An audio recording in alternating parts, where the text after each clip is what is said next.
Cape Split Provincial Park is a 447-hectare natural site at the end of Cape Blomidon. A 6.5-kilometer hike from here takes you to some of the most spectacular views of the force of the Bay of Fundy. As such, it's one of the most popular hikes in Canada.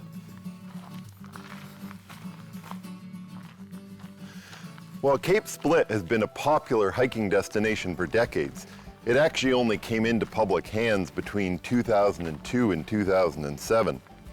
There's now a 20-year plan for this site that envisions a loop trail instead of just the out and back that exists now. A loop trail that would actually take you along Scotts Bay. We'll see Scotts Bay a little bit later on the hike. This is an example of some of the work that the province is doing with their 20-year master plan for Cape Split.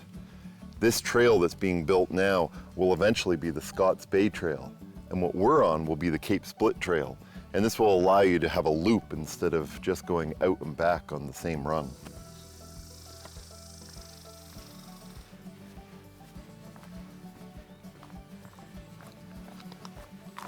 The government of Nova Scotia acquired Cape Split as a park reserve because it includes many rare and threatened species, old forest, prehistoric sites, and the opportunity to find rare and semi-precious minerals. The Cape is a continuation of the North Mountain Range and is in fact the most ecologically intact portion of that range. It's considered an area of natural, national significance by Parks Canada. The importance of the Cape Split area goes back to prehistoric times. In fact, 6 prehistoric sites have been found in this area, including one near Clam Cove near the trailhead. Why was it important? The cryptocrystalline mineral deposits in the area were important for making stone tools.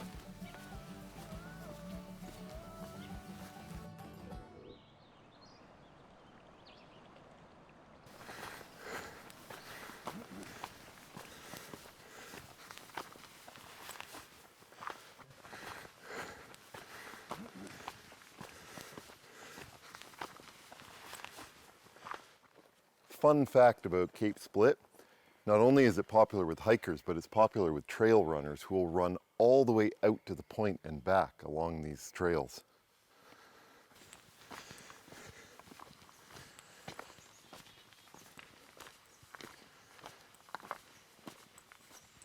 It's my virtual Boston. It almost feels like it's raining in here despite the blue skies.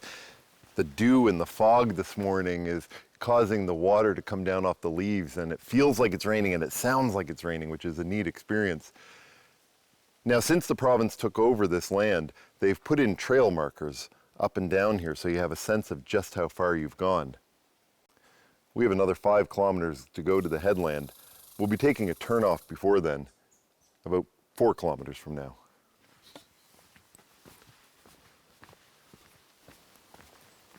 If you come along here in spring, you'll be treated to the colors of a wild spring, including the purple trillium. A 1971 international study of Cape Split noted an exceptional array of rare Arctic alpine plant species and a unique association with boreal and deciduous woodlands. Over 300 different species of plant have been identified on Cape Split, and that's just what has been recorded. Sadly, 2 are considered red species at risk of extinction, and 6 are yellow, requiring protection. The most significant species recorded here is the large toothwort. This is only the 3rd location in Nova Scotia where it's been found, and the only location south of Minas Basin.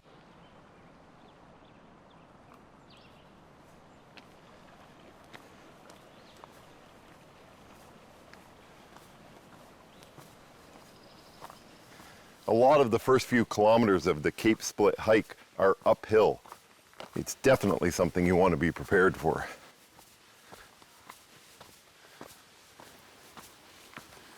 The trail climbs just over 400 feet from its start, which is only 30 feet above sea level at the trailhead. Many hiking guides rate the trail as a moderate hike. That's mainly because of the climb and the fact there aren't any facilities like water and bathrooms as you get further along the trail. The trail itself is well maintained, and people of all abilities enjoy this hike. The key is being prepared to take your time and don't start too late in the day. While the main trail is well marked, sadly you still hear about hikers getting lost along the Cape Split trails. And one of the reasons is people who have not planned their day will try and find out where goat paths like this lead. And that can be very dangerous. You can get lost, you can get turned around, it can then become dark. And that's when people become lost. So if you're not familiar with this area, if you haven't consulted maps, just stay on the main trail. It's safer, and the views at the end are spectacular anyways. You're not missing anything.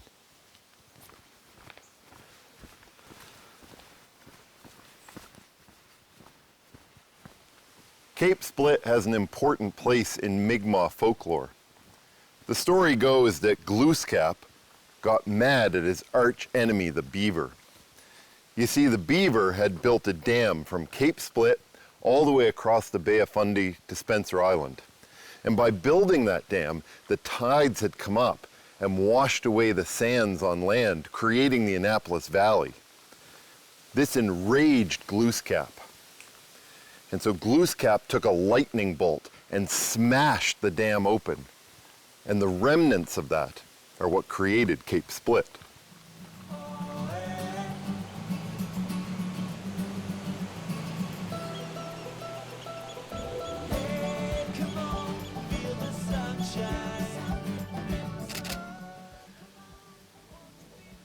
This tree is still growing and is just covered with carvings from over the years. And this tree is actually a sign that we are almost at the turnoff to go down to the seashore.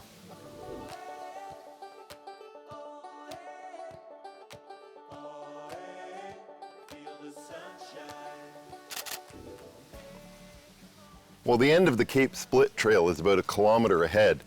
I'm taking advantage of low tide to go down to Little Split Rock Cove and see the shoreline. That's after the break.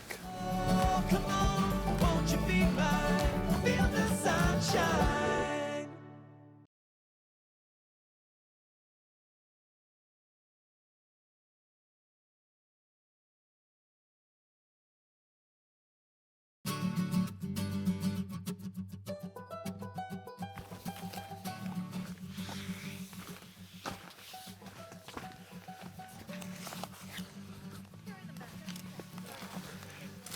So this is Little Split Rock Cove. It's named after that rock, which looks a little bit like a miniature version of Cape Split. Some people also call it the Sphinx, and if you use your imagination, you can see why that is. Now, it's absolutely beautiful down here on the shore, but you have to be very careful and mindful of the tides. The water rushes in here very quickly, and that land bridge that I'm going to cross will be covered at high tide.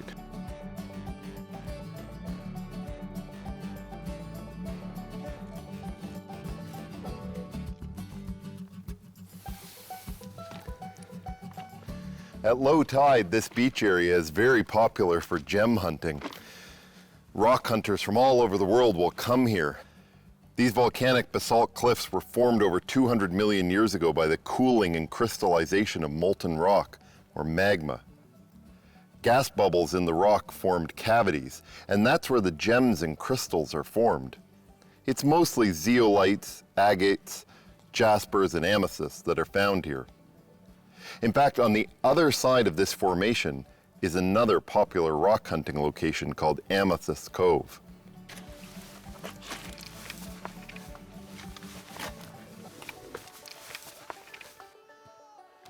While this isn't the most common place along the Bay of Fundy to find dinosaur fossils, this basalt is actually part of the Scots Bay Jurassic Formation. And so in coves along this area, you can find fossilized fish and dinosaur prints.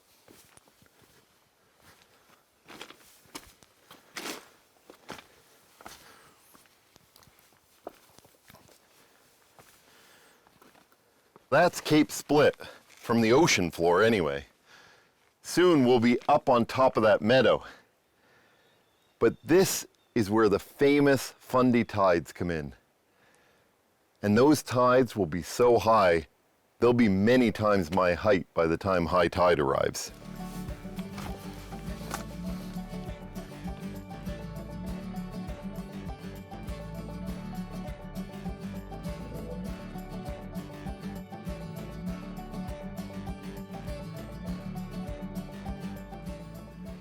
People have been trying to harness the power of these tides for over a century.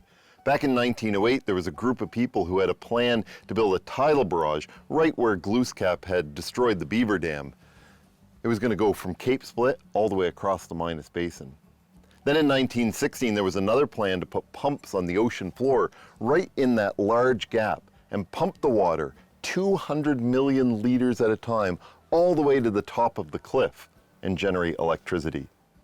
At one point, there was even talk about putting a road from this beach all the way to the top of the cliff. The dreams and imagination around this area are incredible. Further down the Minas Basin, those tidal energy dreams are still alive.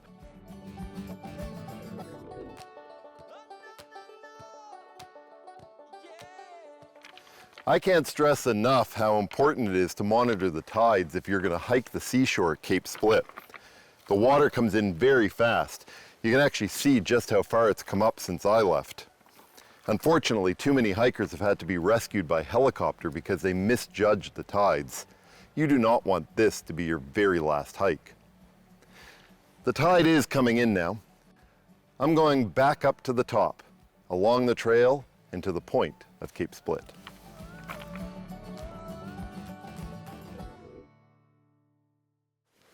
Though I have less than a kilometer to go, there are a lot of really nice look-offs to check out along the way. Since I arrived here this morning, the fog has been sitting over the forest and over the point at Cape Split. It certainly made for a beautiful walk through the different types of forest along this trail, but as lunchtime is approaching, I can feel the dampness of the fog giving way to sun. So I think I might end up with quite a view when I reach the end of this trail. The weather changes constantly here, and that's something to consider on any hike along the Bay of Fundy. You can leave thinking it will be cool, and it may become very warm. Or you can leave when it's sunny and the fog and rain can appear.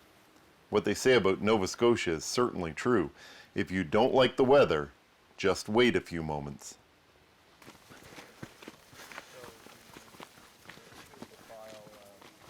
So along this trail there are blackberry bushes, and so if you're a little bit hungry,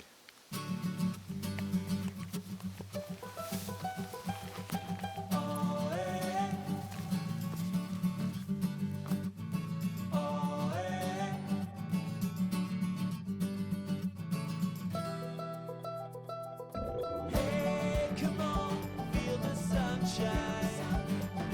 Oh, come on, won't you be mine? this is the destination for thousands of hikers every year. Up here you have to be careful. There are no guardrails, and what sometimes looks like a trail is actually the cliff eroding. Hikers have become injured falling from these cliffs. Feel the sunshine. These days, these waters are full of pleasure, commercial, and fishing vessels. But hundreds of years ago, these waters were the site of American Revolutionary War battles. American vessels would attack Nova Scotian land sites and vessels. Off this point was the Battle of Blomidon in 1781. The naval battle involved 3 U.S. privateer vessels and 3 Nova Scotia vessels under British command. There was some capturing of vessels back and forth during the battle, and one of the Nova Scotian commanders, Lieutenant Benjamin Belcher, is memorialized in a street name not far from here in Port Williams. The sword used in the battle by another British officer, Captain William Bishop, is today in the Kings County Museum. On a clear day, you can see Spencer Island in the distance, and beyond that is Cape Dora Lighthouse. Further still is the mouth of the Bay of Fundy. In the other direction is Parsborough and Truro. And just like in the days of the Battle of Blomidon, below me, several cubic kilometers of water flush through Cape Split 4 times a day, twice in and twice out.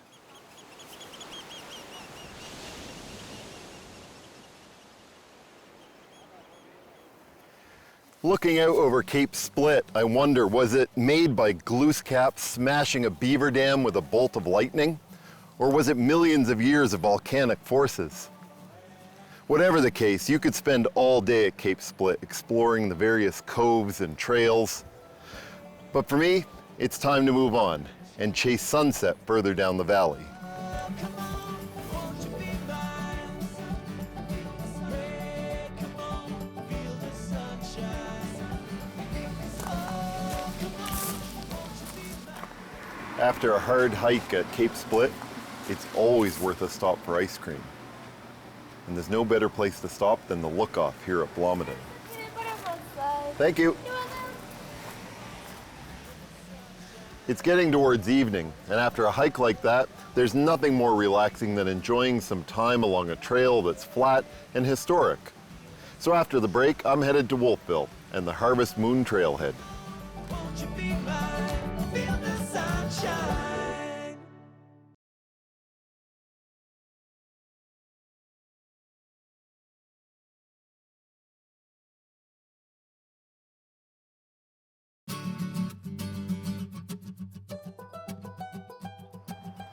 After hiking Cape Split and taking in those amazing views, it only makes sense to come into Wolfville and experience the great dining, the orchards, and the wineries. And while you're here, you can take in the tail end of the Harvest Moon Trail, running from Wolfville through to Grand Pre. This trail actually starts up in Annapolis Royal and runs 110 kilometers on an old rail bed. For thousands of years, the tides have risen and fallen in the Minas Basin, bringing nutrients to the salt marshes. And this trail runs along an old rail bed that used to service the Annapolis Valley in Nova Scotia. And now it's a popular place for hiking, for biking, and for running.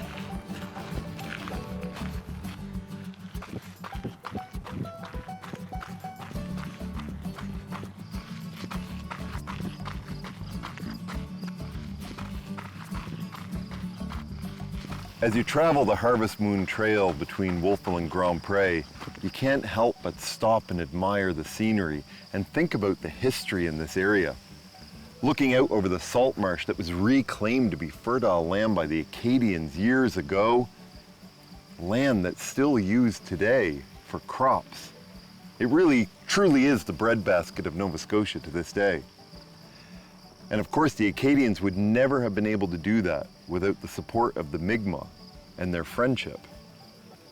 But this is also the scene of tragedy. This area is the site of the expulsion of the Acadians, where the British rounded up Acadians from all over the Maritimes and sent them away because they saw them as a threat. And that story was immortalized by Henry Wadsworth Longfellow in his poem Evangeline, which tells the story of a fictional young girl who grows up in Acadia and finds herself in the middle of the expulsion and thrown out of Nova Scotia. In the Acadian land on the shores of the Basin of Minas, distant, secluded, still, the little village of Grand Pre lay in the fruitful valley. Vast meadows stretched to the eastward, giving the village its name, and pasture to flocks without number. Dikes that the hands of the farmers had raised with labor incessant shut out the turbulent tides, but at stated seasons the floodgates opened and welcomed the sea to wander at will o'er the meadows. In the poem, Evangeline is betrothed to her beloved Gabriel, but they're separated as the British deport the Acadians from Acadie in the Great Upheaval. The poem follows Evangeline as she's transported across the landscapes throughout America, in years searching for him. And at times, Gabriel was close, but she never came upon him.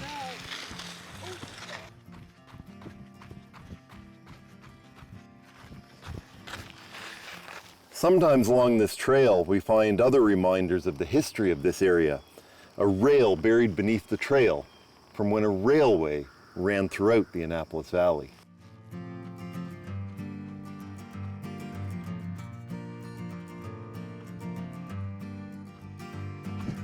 Whether you run, bike, or walk this trail, you're going right next to farmland that's actually below sea level. And it's protected by dikes that the Acadians built hundreds of years ago. And those dikes still function today. And one of the reasons is the dikes weren't mechanical. Because the tides out here rise so far and fall so far, There was no need to have mechanical sluice operations. They could drain them just using gravity and some very rudimentary gates. Now on the other side of the trail, the farmland goes uphill a bit, and that's where you see the wineries of the Wolfville and Grand Pré region. And if you're coming along this trail and you're feeling a little bit thirsty, well, you can just stop in for a glass of wine. Maybe later, not tonight for me.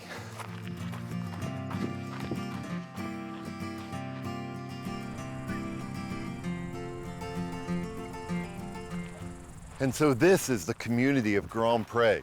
It was settled in 1680 by Pierre Melanson, his wife and his 5 children who moved here from Port Royal at the very far end of this trail.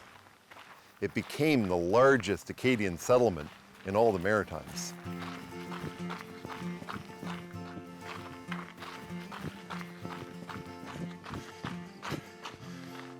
The Harvest Moon Trail comes near its end here at Grand Pré National Historic Site, and the railway picks up.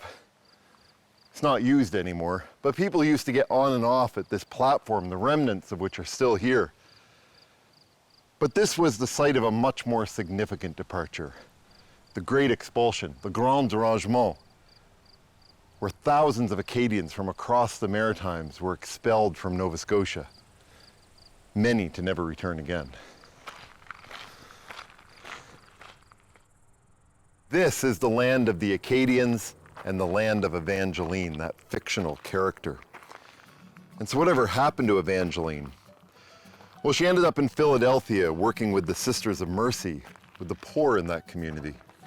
And it was there that she came upon her long-lost love, Gabriel, and he died in her arms.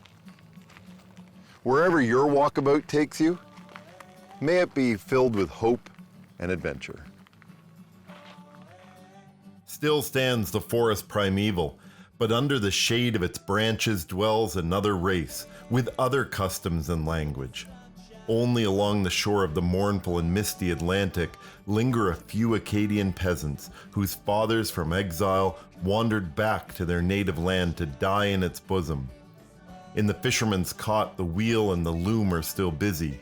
Maidens still wear their Norman caps and their kirtles of homespun.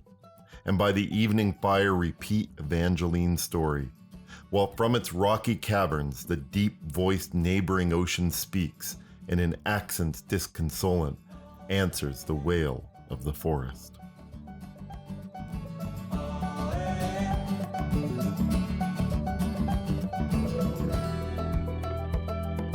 Hey, come on, feel the sunshine. Oh, come on, won't you be mine? Hey, come on, feel the sunshine. Oh, come on, won't you be mine?